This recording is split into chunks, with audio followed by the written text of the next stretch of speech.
Before that time. That's the physics behind, for example, Another question the actual change of mass. under the ultimate question about during the the course of the 7 years in which the book was put together.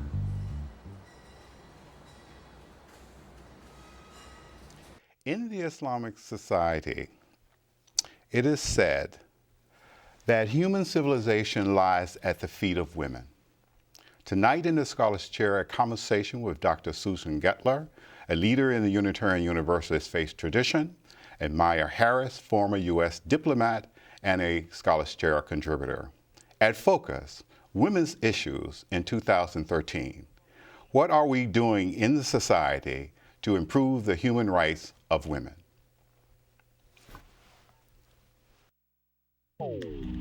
I'm proud to represent the MSAA fundraiser Swim for MS.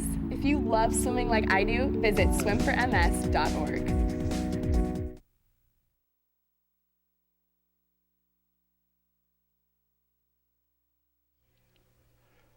Maya, we've just had a presidential election, and I think that during the election, the individuals' positions were quite well defined, particularly women's issues. Mm-hmm.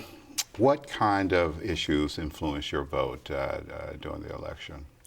Well, I have to say, Khalil, first off, I have to say that I currently work for the U.S. government, but the positions that I express today don't reflect the positions of the U.S. government. And what I would say is, by the 2012 election, my decision was already made about who I was going to vote for. But because of the positions that President Obama had taken on women's issues, that was how he had won my vote in 2008. Right. For example, he expressed to the world that he wanted to make decisions based on what was going to be good for his daughters. He saw making the world better for Malia and Sasha as his true north. So, more recently it's been on issues of gun control or same-sex marriage, but in 2008 he was heavily criticized for stating that, he wouldn't want his daughters to be saddled with a pregnancy that they couldn't handle because they made a mistake. Gotcha. And so that to me showed that he was cognizant of, a woman being able to recognize that she wasn't financially or emotionally able to take on the mantle of motherhood. And when you compare that to, the GOP competitor at the time, Mitt Romney, who was saying he wanted to defund Planned Parenthood, and he wanted to roll back the historic Roe versus Wade Supreme Court decision, then the decision was clear for me. Yes. Dr. Gettler? Well, even in 2008, one of the things that impressed me was also his experience with having been raised by a single mother for much of his young life. And I'm sure that influenced his decisions about health care, too, because she had died unable to get health care. That's one part of the reason that she did, because she didn't get care early on with her cancer. And I think that was really one of the driving forces. My field is in the healthcare field, or preventive health, and I believe that we should have some kind of universal health care, national health care system. And I was impressed with that because I think it is a women's issue also. Absolutely. Would you go into a little bit of depth about that, just to kind of give me your feelings about how is healthcare a women's issue? Well, women often are the healthcare providers in their families. If somebody gets sick, it's often the woman who is the person who cares for them.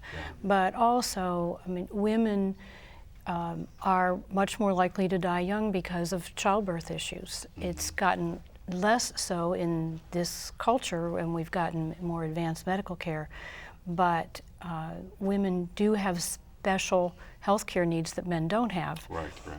And often they've not been cared for, and until fairly recently, there wasn't even a lot of research on doing medical research or health research on women, because they were afraid that if a woman were pregnant, then it could create they didn't know what the effects would be, so they actually excluded women from a lot of studies that were done. Maya, would you extend the idea? Well, I think that Congress, the Supreme Court during the affordable health care debate, they ruled that healthcare is the law of the land because Congress, either you're going to buy health insurance or you're going to pay a penalty. So if your reproductive health and your access to contraception is determined by the kind of health care that you have, then reproductive rights and contraception are healthcare issues. I mean, you have to deal with them through the healthcare system that we have. Equal pay? Equal pay. Well, I mean, I think that that was Obama's signature legislation in 2009. The first act that he signed was the Lilly Ledbetter Act in 2009, and it was Lilly Ledbetter, the namesake of that act, was a woman who found out that men she was working for were making more money than her, and so that it gave a vehicle for women to challenge their employer. So in the current environment, women still make 77 cents on every dollar a man makes. Okay. And this is, it has a real impact on the economy. More and more women are the breadwinners in their homes. These are real dollars that would be spent towards feeding children, educating children. So, there's an economic impact, and definitely equal pay is, a women's issue. It's a women's issue, and it helped clarify your decision during the election, obviously, right? I told you my decision was made. You were just showing up for dinner. Your opinion. You have, I assume, lived through the 60s and the 70s, and I'm sure you have an opinion on this. Things have changed. Socially, things have changed. At least they have been changed. Of equal pay? Equal pay, right. And right now they have and they haven't. We may be closer, but personally, I've had that experience. And the job that I had before the one that I have now, when I was leaving that position, a man was given the position. I'd been there for 13 years. He was given 1.5 times the salary that I left with after 13 years. That was 2 years ago. It's not 60s. Okay, I got you. So there's still some stuff that we can do. Do we have living discrimination regarding women today? I mean, it's been almost 100 years since the Suffrage Act. I mean, since the signing of the 19th Amendment. So tell me, 1920s to now, do you think that we should be saying what some people say to African Americans, why can't you just get over it? Well, no, because it has direct economic impacts into our livelihoods. If you're making 77 cents on a dollar, or somebody who just came into your job is making 1.5 times your pay, and you're older, you have more financial concerns, you're raising a family, I mean, that directly impacts you. So I would say that it's subtle and it's more economic based in the United States. But internationally, I mean, discrimination against women continues to exist. The OECD says that out of 121 countries, 86 countries, mostly in Africa and the Middle East, actually have institutionalized discrimination where inheritance policies and laws disfavor women. And a lot of this disfavorment actually culminates in violence against women. For example, Malala Yousafzai, the young woman from Pakistan, was shot in her head for just going to school and advocating for a woman's right to go to school. So, I mean, we have made gains in the U.S. Discrimination against women is subtle here, but the more that we fight, the more that the ramifications will double, and people will affect women's lives in other countries. So our policies can be exported in so many cases. But I would also add that in some ways we're going backwards. Look at what's happening right now, some of the reproductive rights issues that are going on in Virginia, where the vaginal ultrasound probes required, not medically necessary. Now, if they did that to men, if they said that you had to have a prostate exam if you wanted, Viagra, Yes. Right. I'm not sure people would be as willing to bring that up in the legislature. And there are becoming more and more instances, more and more states in the United States where it's impossible for a woman to get an abortion because it's not that it's illegal, but the laws. I mean, it's just in this last week that laws were passed putting stricter requirements on places that do abortion so that the requirements are such that a lot of the places currently providing it cannot meet those requirements. And so, they are explicit, the legislature is explicit, it's because they want to shut down abortion. It's not because they're really looking out for the rights and the welfare of women or children. So there are fewer places in the U.S. now where a woman can get that if she chooses that than there used to be. So in some ways we're reverting. So the freedom to choose is really what we're advocating essentially, or I think what the society is advocating. If I use the last election as a barometer, but there seems to be along these lines still a lot of serious discrimination in terms of I would say just disregard for a woman to make her own decisions concerning her own body, and this is challenging. But how is it that men do this when they have mothers? I mean, how do you expect that happen? I'm actually become a man for a second. Well, I think, and this is something that a lot of politicians fail to do, and legislators fail to do, is just what I said President Obama does. He thinks about his own daughters. What if it was them? What would they do? When he advocated for same-sex marriage, or at least said that he wasn't going to, enforce laws that would prohibit same-sex unions. He said, his daughters came to him and he thought, well, he doesn't want them to have an understanding that the parents of their friends wouldn't be allowed to be married. He doesn't want that free, because what if one of them says that they are a lesbian when they're older? Or, he thinks about the ramifications of his own family. And I think that until people recognize that somebody who has this issue, then they're not going to be sensitive to it. You have Todd Akin, who was the Senate candidate in Missouri, who said that women's bodies can reject a pregnancy when they're raped. Would he have really said that if somebody in his family was raped? Right, absolutely. Or it had just simply a compassionate view of women, because at the bottom, that's what we're talking about. Compassion. Go. I think there's a biological aspect to all of this too. Oh, really, doctor? Go right. Please explain. Not the right kind of doctor, but anyway, that a man who can control a woman's body can control whether she carries his child. Right. And so if you look at the biological sort of imperative that we want to propagate ourselves, then you can see where, and I don't know that this is conscious, but it has a biological seat to it. There's a biological seat to it.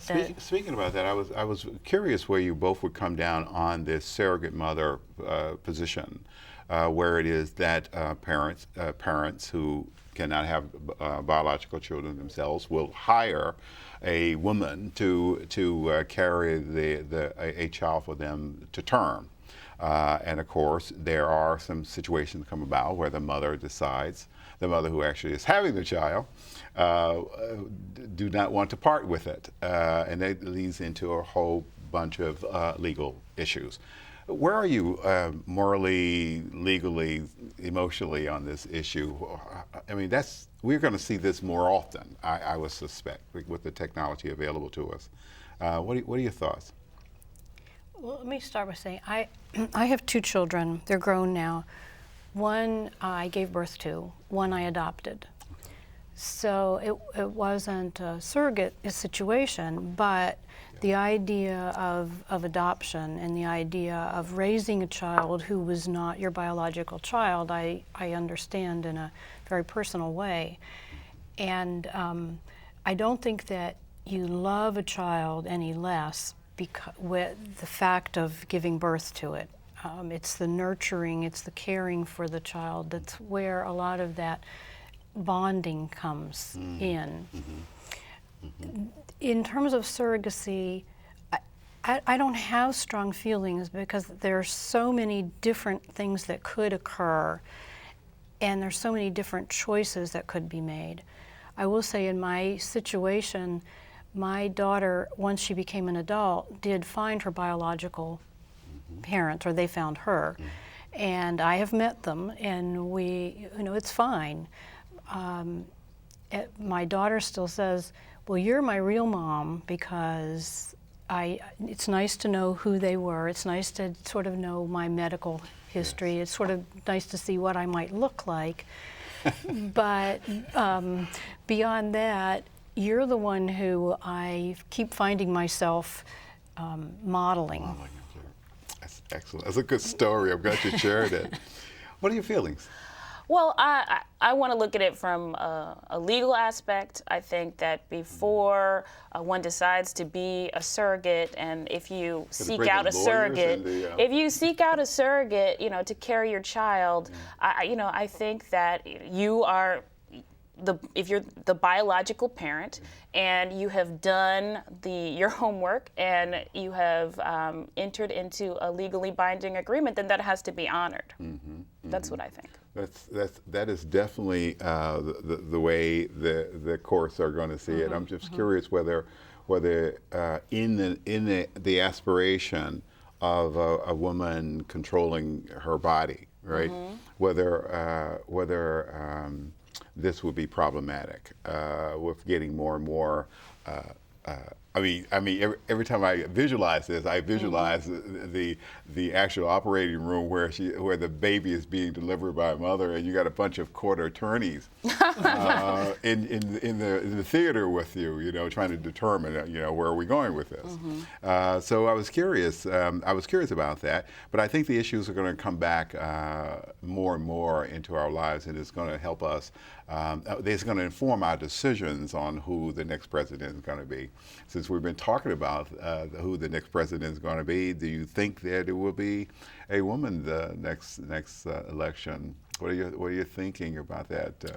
Well, I think. Or does it matter? I mean, I think just this week we've seen former Secretary of State Hillary Clinton. We have seen her take her first public addresses, paid public addresses, this past week. We've also heard her announce that she is coming out with a second book. It is often said that you can't be president unless you've written a book, and now she's got 2. So I think that she is very well placed to run for office, and if she did, I support her. But I think that you're going to find that women will support Hillary Clinton and other women because they are good candidates, not because they are women. And So gender will not matter in the next election, right? Well, there's some women I would not vote for, like Sarah Palin. And I thought that was that's off the top of your head. Well, I will say, potentially she was a heartbeat away, and if McCain had won, and my feeling when McCain selected her, that was telling to me about his ability of the kind of caliber of people he would select in a cabinet. And if that's who he was going to select. So again, I think it has to be someone who I think would do a good job. And in this last 4 years, there have been several women who have run for political office who were not qualified for the offices that they were running for, and who I certainly couldn't have supported if they had been where I was voting. So essentially, you vote principle versus gender, right? Well, absolutely. And I think that when you see a candidate like President Obama who has so much conviction behind his principles, and you compare them to a candidate like former GOP challenger Mitt Romney, who lacked so much conviction. I mean, the reason that he lost by 11 points was because he did not, challenge other Republicans like Senate candidate Todd Akin when they said those ludicrous things, or just leaders in the Republican Party. When Rush Limbaugh called Sandra Fluke, a Georgetown law student, a slut for saying that her contraception should be covered by her health plan, what Mitt Romney said was, "I wouldn't have used that word." President Obama actually went to see Sandra Fluke and stood by her, and Sandra Fluke acknowledged that. And not only did he acknowledge it, he said, President Obama, he doesn't think about donors. He doesn't think about, the donations. He thinks about what he would want for his daughters. And that is, for all women, that is a plus for all women. She publicly came out and made statements to that effect. So I think that, that's one of the reasons that Romney lost on women's issues. Do you think, maybe not Romney, but the general psychological profile just has maybe not a contempt, but just a disregard for women? I think that there are people who do, and I think there are people that just don't understand also. But there have actually been people quoted, and my field is health education, and people that did not want programs in schools that would improve self-esteem because they didn't want women to feel good about themselves because they felt they would be more uppity and more likely not to marry or to be willing to get a divorce or to stand up for themselves. Now, I'm not saying that that's true of everybody. I don't think it's true of society, but I think we have to acknowledge that there are some people who have those kinds of thought patterns. A general fear of women being able to be self-determined. Yes. Yeah. What do you think, Maya? Because part of being self-determined is I think it's part of being human. So you can't escape it. But I was curious. There seems to be in our society, in the main, an assault, a physical assault, from raping women at will to disregard for job performance to even the qualifications of running anything. Although it is changing. I believe it's getting better. What are your feelings about the general disregard for women in terms of their well-being and their ability to determine their own life? I think that we see it more internationally than we see it domestically.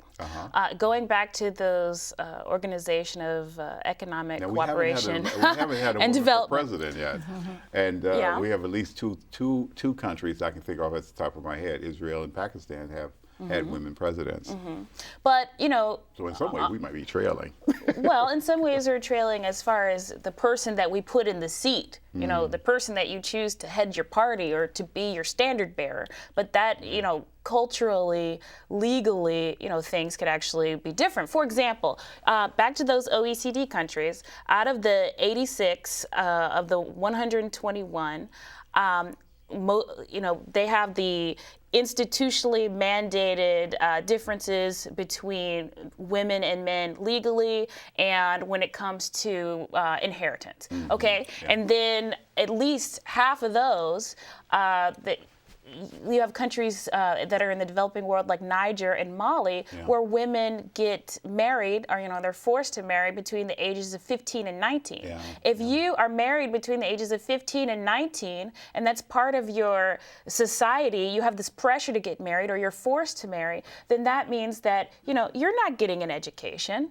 You can barely take care of yourself, and you're not contributing to your economy, except maybe for subsistence. So, that does mean that internationally there is, just a belief that a woman is lesser if she can't pursue those goals and can't be an active member of the economy. Yes, it can't make any contributions. What are your thoughts?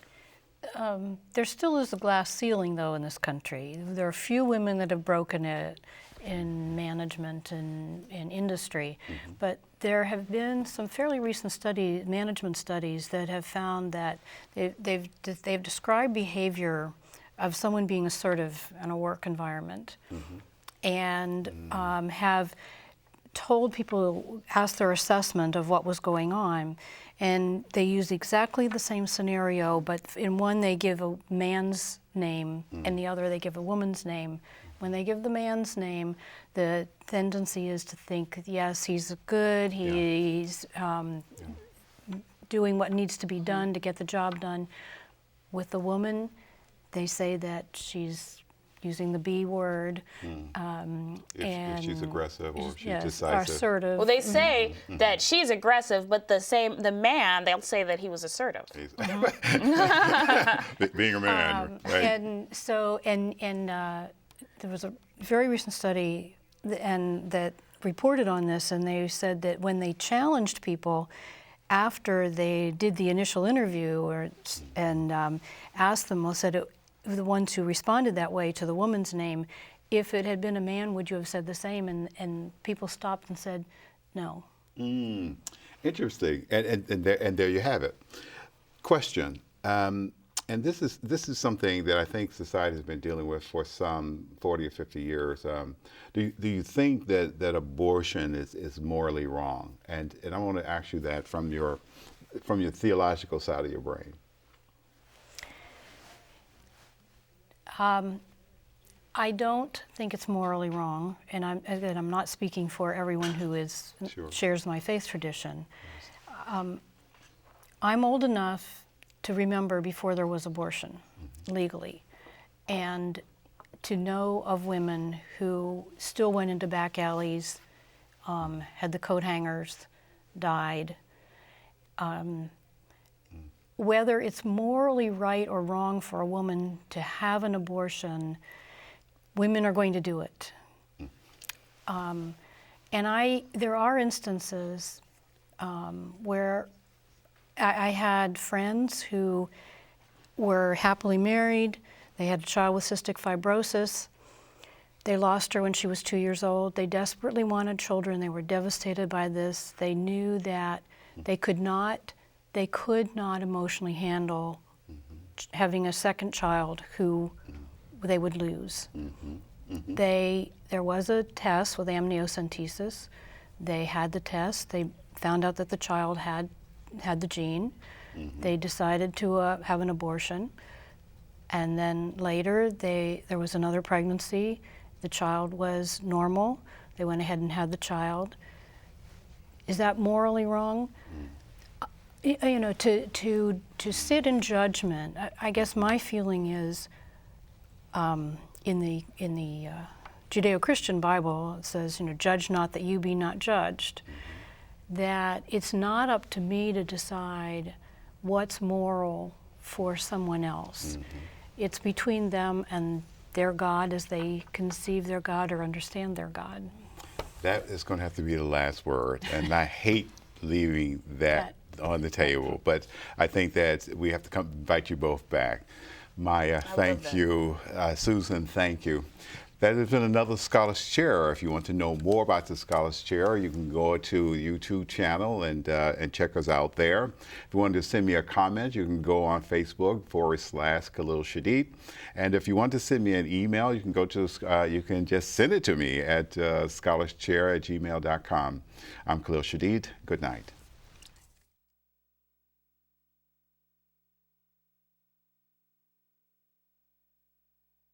it.